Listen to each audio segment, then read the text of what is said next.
নতুন জামা, জুতো, মেহেদি, চুড়ি সহ নানা পণ্যের পসরা বসেছে ময়মনসিংহের নান্দাইল উপজেলার ফুলবাড়িয়া গ্রামের ফুলবাড়িয়া বুদ্ধি প্রতিবন্ধী ও অটিস্টিক বিদ্যালয়ে। ক্রেতারা আসছেন আর সাথে নিয়ে যাচ্ছেন পছন্দসই ভিন্ন ভিন্ন সামগ্রী, তবে গুনতে হচ্ছে না পণ্যের দাম। হ্যাঁ, ঠিকই ধরেছেন, এটি কোনো সাধারণ বাজার নয়। এই বাজারের ক্রেতা শুধুমাত্র বিশেষ চাহিদা সম্পন্ন শিশুরা। ঈদ সামনে রেখে মুক্তির বন্ধন ফাউন্ডেশন নামের একটি স্বেচ্ছাসেবী সংগঠন ব্যতিক্রমী এই বাজার নিয়ে বসেছে, যার নাম ঈদের ফ্রি হাট।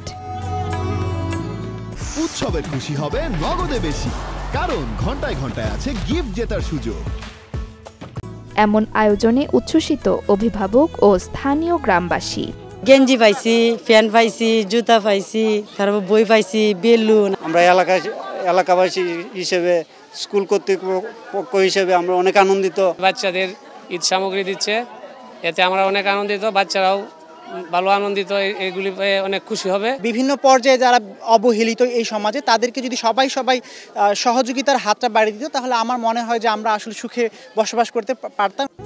আয়োজকরা বলছেন, অবহেলিত নিম্ন আয়ের মানুষের এই সন্তানদের মাঝে ঈদের আনন্দ ছড়িয়ে দিতেই এমন উদ্যোগ। আমরা আসলে তাদেরকে প্রতিবন্ধী বলি না, সমাজে তারা হচ্ছে বিশেষ মানুষ, তাদেরকে আমরা বেছে নিয়েছি ঈদের আনন্দটা ভাগাভাগি করার জন্য। এখানে ছোট বাচ্চাদের জন্য মানে তাদের ঈদের জন্য যা যা প্রয়োজন, যেমন আপনার কাঁকড়া, ড্রেস, জামা, জুতো, তাদের ক্লিপ, মানে চুড়ি থেকে ধরে মেহেদি, যা যা প্রয়োজন সবই মোটামুটি আমরা তাদেরকে দেওয়ার চেষ্টা করছি। তাদের যে একটা আনন্দটা দেখলে মনে হয় যে আমাদের মন ভরে যাচ্ছে। বেশ কয়েক বছর ধরে ময়মনসিংহের প্রত্যন্ত অঞ্চলে রমজান, ঈদ, পুজো এবং শীতে বিভিন্ন পণ্য নিয়ে ব্যতিক্রমী ফ্রি হাটের আয়োজন করে আসছে সংগঠনটি। Desk report, channel 24।